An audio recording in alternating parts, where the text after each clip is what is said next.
Con lấy lại đây rồi. Nhưng tôi Cho khê đấy. tao đâu đi nhô chứ lù. Đấy. Nói chứ. Kia tôi. Liêu có khẩu tờ. Tự nhiên là cái khôi này, bỏ dùi thế này. Được rồi. Tôi nó bông con như vậy, tôi chụp mấy thằng thả thế. Đúng có lọ. Tập tiền rồi này. Đúng có mà tổng nó mua. Họ nó mà mua tù đó. Có rùa không bác? Có rồi đó. Bóc ca mà. Cái thả kỹ sao nhỉ? Nó vẫn có cờ rồi. Thằng có ít kìa xưa.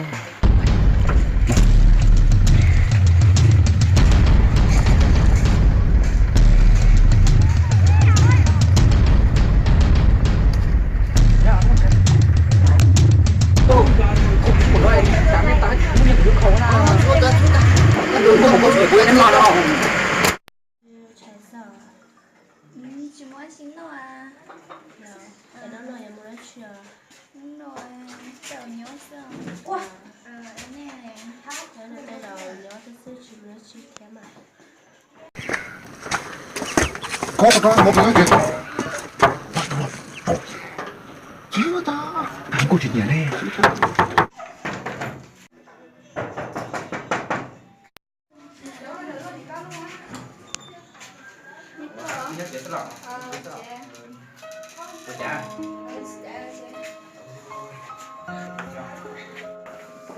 Ô, đi ngoài chị xưa không nào?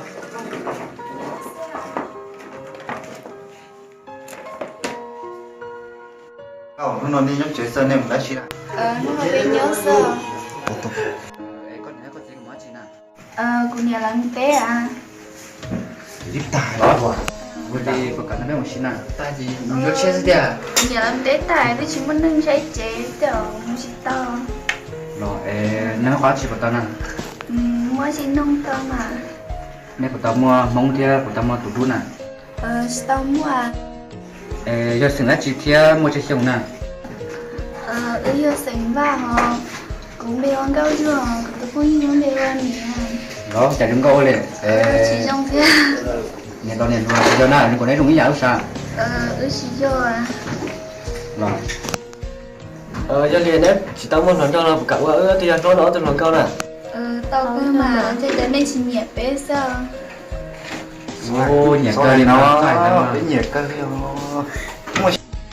có tôi mở để sport đó thì nó nè nhưng thì bây giờ anh người ta chỉ có không được đi không muốn nhiên tao lên to nên nó liên biệt để chờ ư hồng cầu thế nào ư hồng có từ luôn nông à người ta mình chơi đến đây nó mình đến đây tao khứ rồi nhau đó nó sao Giờ, bỏ tung một lại.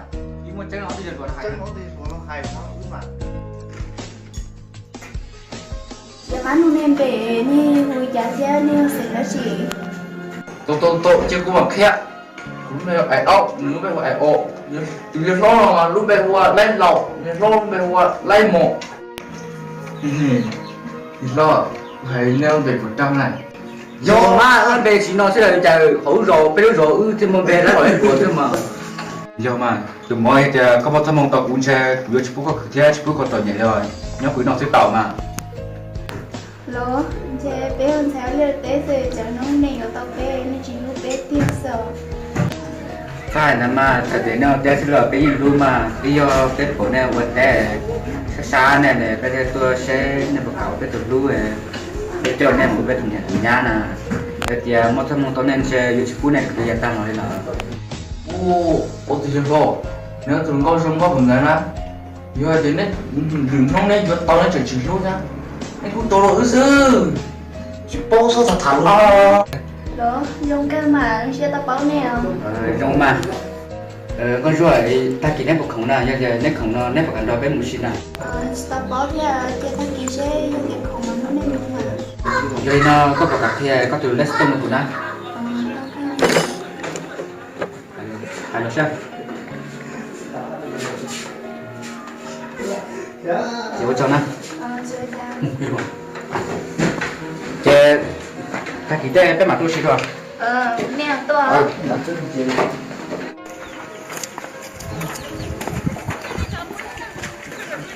Pak Una ni Pak Ustaz. Kita dia kamu sini.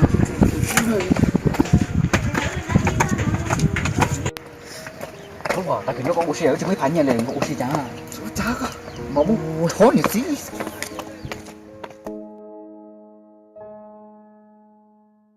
Ô, năm một tôi tự tưởng con bộ xe nhà khác huống câu theo sở lưu đi.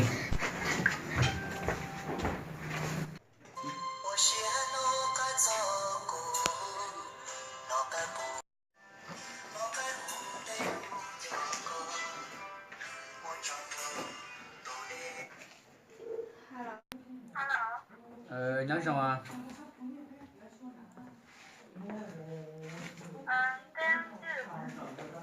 Cứ vô lái lầu nè. Chúng ta mở chỉ nào của khổng thập một xe.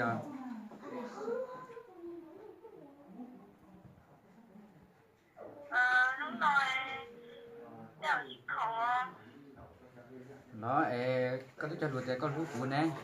Giờ trẻ chịu á, chỉ là trẻ đâu cái một xe, giờ trẻ mua lưỡi trẻ bé đó nên mua vào tao na lọ.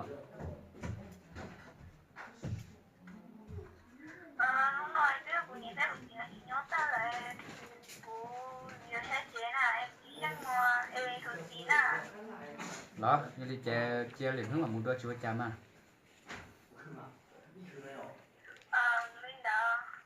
Che lên đó.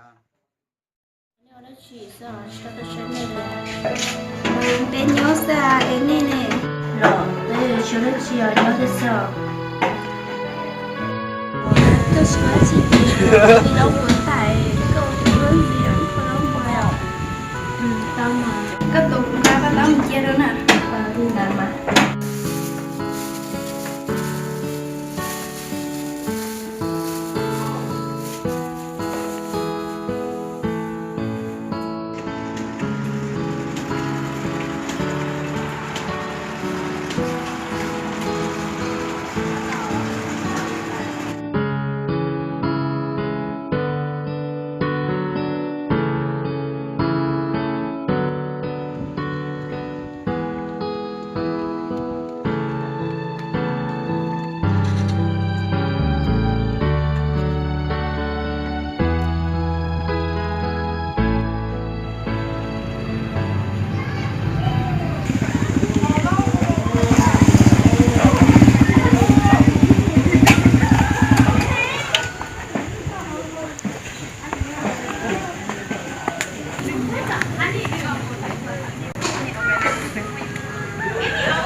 Ồ, em chế sao không nhỉ?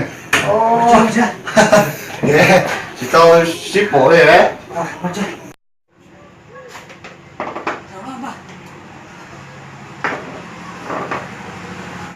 Bác sĩ cô là chỉ thế nào?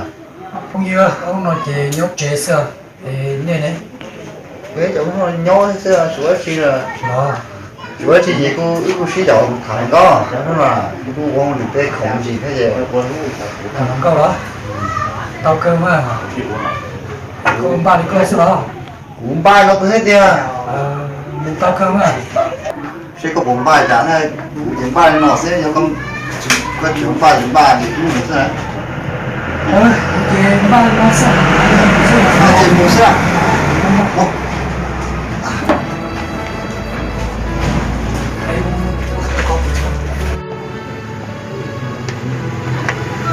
Có cái thằng có bỏ nằm ở chỗ nào thằng nào? Nó cũng có cờ đó. Con chơi một xe, nó phải chơi.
không phải em nói chi à để đóng bùa sữa người làm bùa là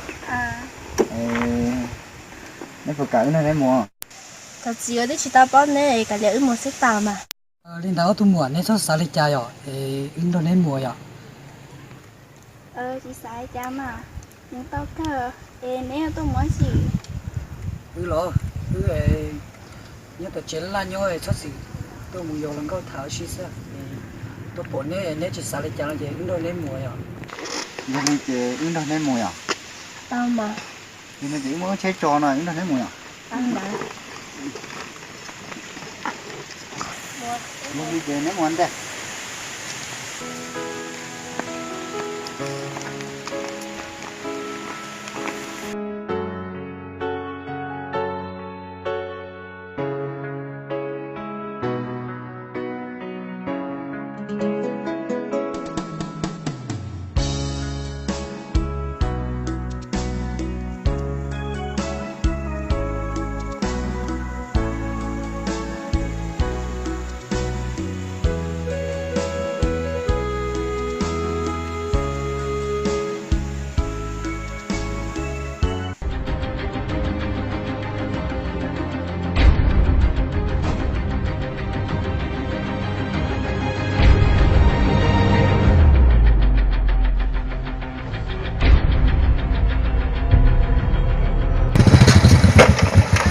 đây nó ha ô gì buồn nó nó thì đúng không à ô muốn là gì họ sẽ gì luôn ô gì nó gặp tôi xin nào nó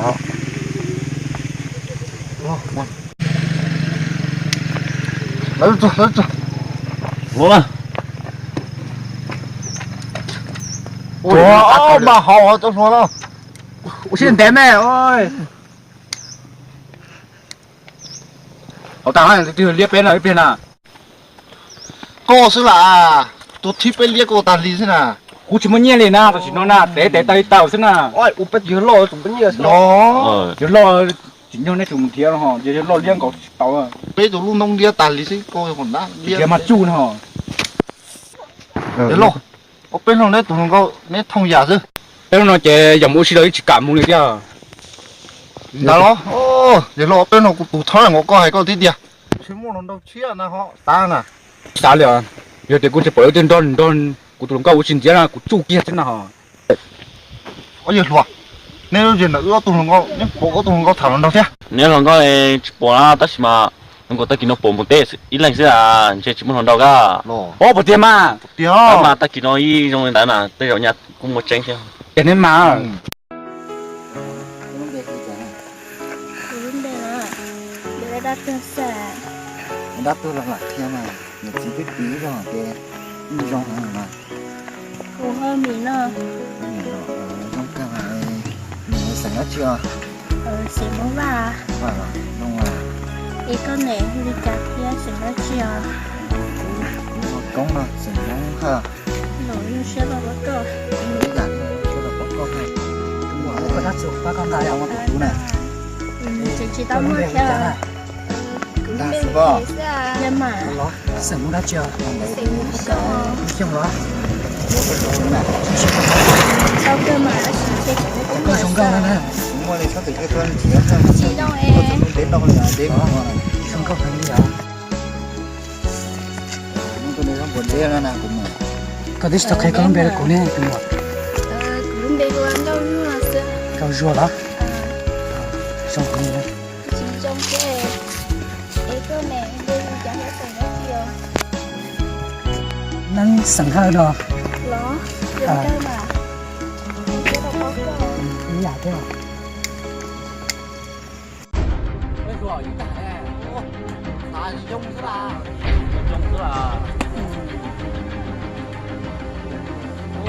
giờ nó đây không em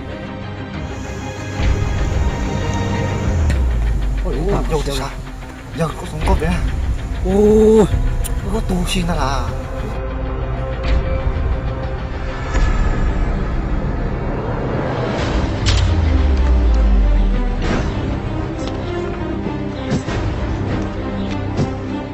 nên đã tàu của tôi tu của tàu này tôi chỉ chọn mà bây giờ cả cái tàu cái thế nào một cái thế nào chỉ muốn nó thế nào chỗ nên thành trai tôi cũng mặt gì tu rồi真是那好đảo tổ tàu tàu này không ngon mà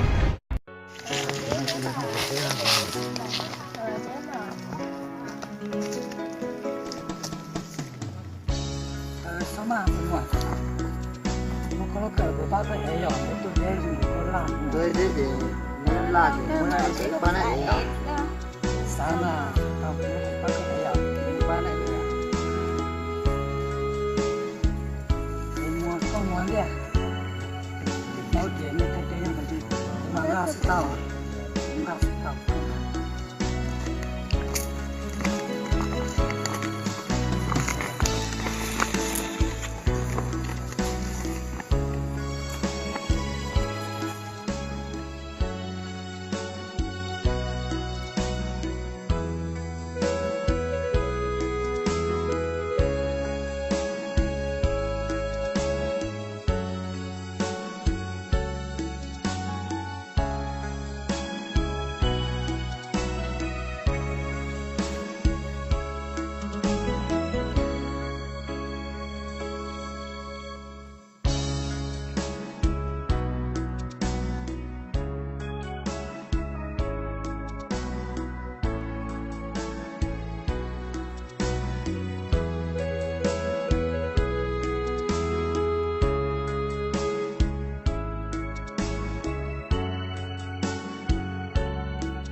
xong rồi lại cái sợi kia bé mùi à đó mà cứ là chỉ biết số tao nói mình còn giống cái không mà bé số tao giống không nữa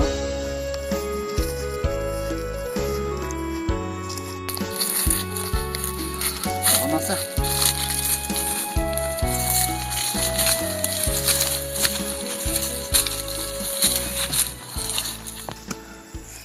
tụi mua tên không này có phải sát thế à cô chỉ sát thôi mà chỉ sát thế nào bán nhà tu lúa ta vật kế rồi có một包nè cái nó từ cô chỉ bảo lại了tụi muốn có rùa nên tụi để ông buổi đêm một nơi nên chính xác lấy rồi chính xác đưa này chính xác theo tôi muốn nên thứ tuổi thế này đó giờ thì muốn tụi nó chỉ tàu tuần rồi nên tuần nó nếu còn chạy thế này cô chỉ tao theo mà tôi chỉ muốn nên thứ tuổi để ông buổi ta để ở xe tuổi sao đó chả nó có tí lì hết chế bên đó ông buổi ở chỉ chống đủ à tin đó lo giờ thì lì chế bé mù mà bé sôi nó mà sôi đã bé jadi li je đâu cam đấy nó buồn không đấy trái nhìn chú je gần hết cái gì hết chuyện đấy nhá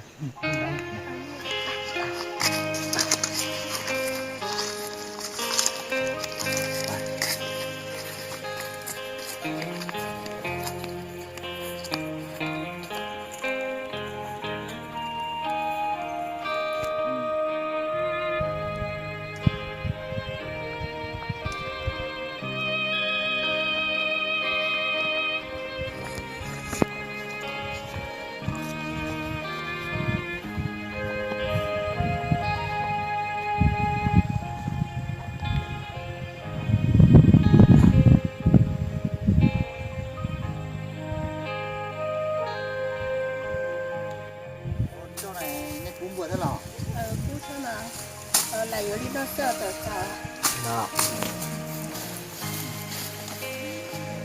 có chuyện phụ sa nó không đâu tao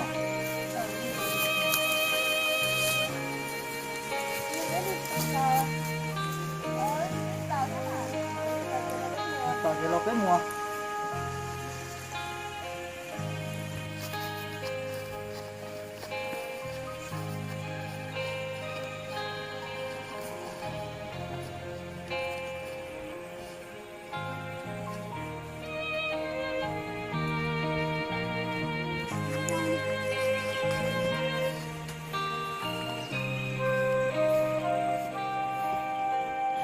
bây giờ đóng quần hết chị tự gió chị nên thôi chúng mà xí cơ à cô muốn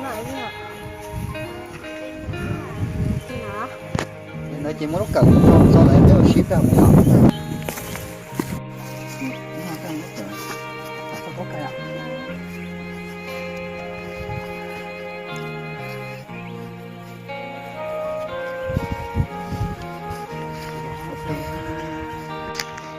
có sao đấy cứ chỉ sao thế mà. có gì sẽ trong hạt gì nó có sai đấy Cái cháu tự cho nó ca mà. ngoài cái tôi nó của xí nó này của nó gì thế này Lần rồi mà. nó đi đa xin này Cái kia mà chỉ đã. trong này là anh chỉ số là hoa tài chỉ có vật kế của chơi nhẹ cô lì nha Cái kia mà tôi chỉ rồi anh thấy chỉ nhẹ là đã sợ. ya nó trong ngoài tao con của nhẹ của nhá mình chơi của nhẹ lúc sáng rồi Sẽ là hai cậu bé mà sẽ sợ. ya rồi nó nói để có tôi để rong quậy có phải sao theo Chỉ xa tôi mới có đâu tuổi này. rồi chỉ là cán nó có lẽ nghe nhau nó rồi cái chán à Kéo rồi ai ra mà. ai ra đó Cái này nhau thứ tuổi. cô nhau nó rồi bạn mình nó to nè Đó. tại nên nó rồi lúc đấy sợ là chỉ tao nó đùa đi Thế cái nhau đấy tuổi tôi chỉ nói sao. tiểu chỉ hiểu những người lên coi thế chỉ nó sợ ta chỉ lúc đó tôi bỏ coi nhà coi rong gạo là Tôi chỉ dùng thế mà. chỉ tao nó coi có những cái có gì làm bề với chán à Cái gì bây giờ bạn mình nó cũng nhớ bây giờ mình nó. còn mua nhận lâu nhận rồi chứ chứ là Cũng mua ô tô nhà lâu. Nhà lâu của chính nó. lâu đó chỉ suy là cái mình chỉ ta là mà chỉ tao muốn à Mình chỉ ta cho cái có tôi muốn xem. câu chuyện chỉ cần lâu đó chưa Nhưng mà là cho đến đâu. câu chỉ cần là Cả giờ con nhà nào chỉ cho cái này là vẫn sẽ cho các thằng nó tao là chỉ giờ đó chỉ cho nó là cái tay chứ mình ba của nhà lại thế. Để tao tới ba lại. tới ta chỉ nói họ nói chế cho có thế có nhận thấy có gì nghe tới lần gì đó Nhớ cái mà. họ nhưng đó họ nói lúa rồi nó nên nó cứ họ đi trả sơ Để vật tế sao. thế sự thế sự là phụ lâm một tế giả sơ họ thì là bé rồi cho bé sinh là bé rồi sẽ là phụ lâm nó cứ họ ở leo tế giả cầu thế sơ nó phải yêu cái yêu mua thế này Thế mà. nó Đi cha đi rồi. nó có thể nó cũng nhẹ có lại Cái nhà của nó. Nhà đi rung à. Thấy chả nó chỉ nhà sao. không nhẹ mà tôi đi đế cơn đầu tôi chỉ bỏ lên tôi bỏ coi tôi xem mình nhẹ có lại có chỉ xả đi chả nó có một cái chỉ cứ xin lỗi ạ hai cái khỏi những gì xin này ạ sao như vậy ạ Mà đó chỉ bé nhân cha tế rồi chả nó chỉ nhà này là hay sao. nhẹ mà tôi có thể cố lo cứ dễ tôi nên một tết đấy chứ nhưng chỉ tầm cái thì tụi em mua xem luôn luôn nè chỉ do một tết chứ là chỉ mua xe lúc tết sẽ chế nhưng rồi mà Lo hết đi chè. Thôi có hay tia xem mà. thì mà chỉ tao đang lên từ giờ chỉ lo để chỉ những kia để có chỉ sau đang lên từ nó nhưng sao thì bao cô là những nhạc cô cứ gào lên chơi đi chả lên chơi cái lúc có sự cả Số đàn à. chị đa liao có sao sẽ cũng đa có lo có sao cũng đa có một cả cho luôn mà tôi cũng cho luôn ấy thế có lúc xưa chạy tàu cũng sao cái luôn à Tao mà. đó lo thì nó cho nó Chưa cha. có một cả tôi cũng chơi lo luôn luôn thế cái lúc của nó này đấy sao cái luôn À. nó cho đi chơi luôn này xin xíu này chắc cố lên cái mùa sinh đại à lúc bây giờ có một cả này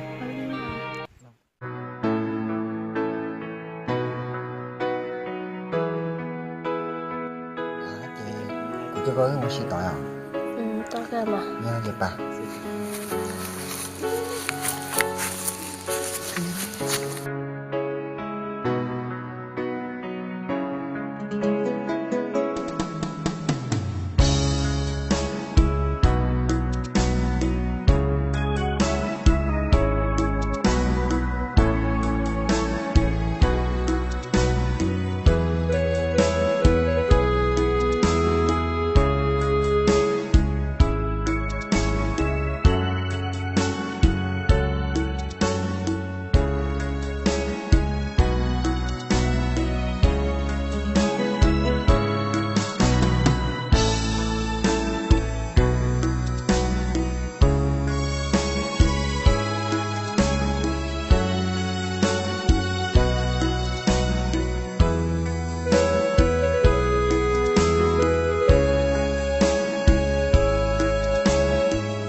ôi trời ơi nói na bỏ ôi chỉ muốn là đối với tụi lòng câu đối tụi lòng câu nhau là khi chọc tới na nó tư mà chỉ bao thì ông chỉ muốn là bao tôi có thể tôi tổ rồi tôi xin ra cái bộ lô tốt cái nó mà ô thôi dùng liêm của như thế ngâm thẳng câu rồi mà cái lá tôi kể nó mà cho mà như thế nó cái chuyện nhiều nó nhỏ tôi sẽ mà tôi như nó nhiều còn sao có kia mấy một tổ kiến tàu kia xí một liêm mà nó biết nó tổ kia xí mà mà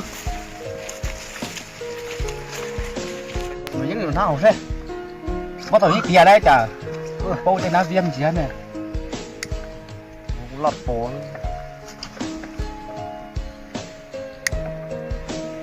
cu chạy mẹ ôi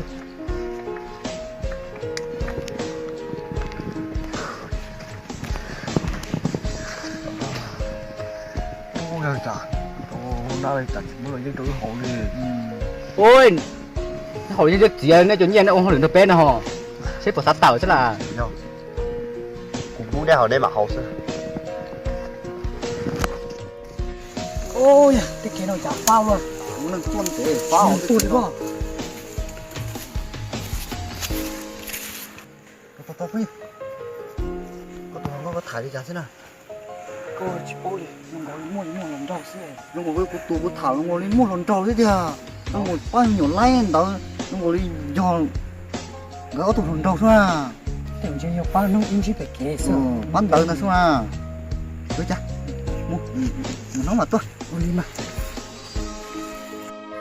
được đâu có sai từ lớp lô tốt cái nó à thế thì cho rất là chỉ là trong này lò cho thứ nàyผมsẽ để tốiไปจุดรอซะนะแต่รอมาผมต้องจุกเกียร์ซะนะ lô chỉ biết chạy kia thế mà chạy chứ คิดชับไปนะจากกรุงไข่ดมกูหอที่ใช่ชิไฟของอ่ะ mà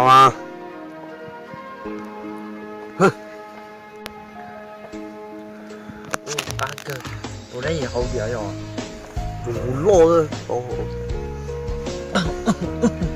ủaกูหอมมันกูหอมsao sớm màกูhอđâu mà nó cho hậu ô lấy hậu bên chỉ mà nè chỉ nhiều hậu tàu nữa ô vậy lo bây giờ tôi chưa một tổ này ô cái thế sao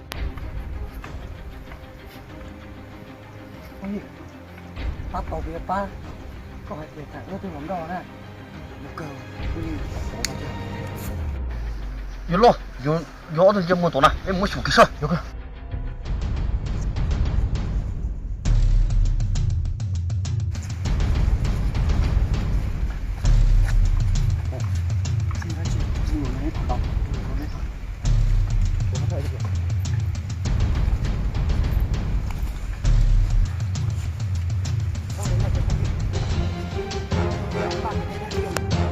nó chỉ bỏ nó thọc quá chị có được là sao đó chị mấy cục có thì mấy thằng có tôi ngon lắm có nếu thì đúng rồi phải chỉ một lần đâu mà sao hãy đau à tôi chiều nay từ nó tôi chỉ có để nó nếu tôi không ngon thì thả ra không cái gì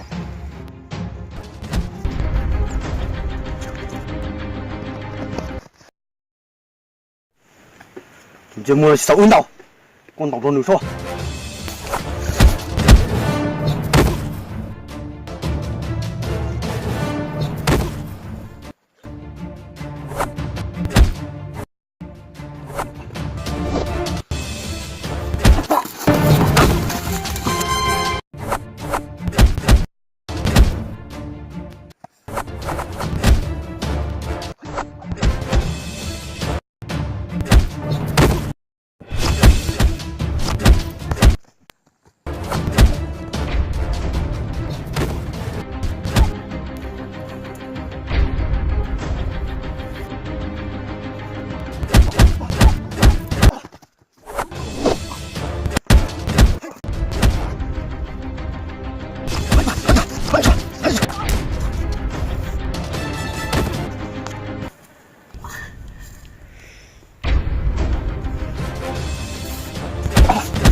我家。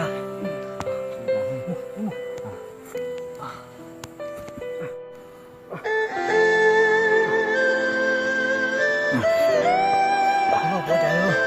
哦，真真。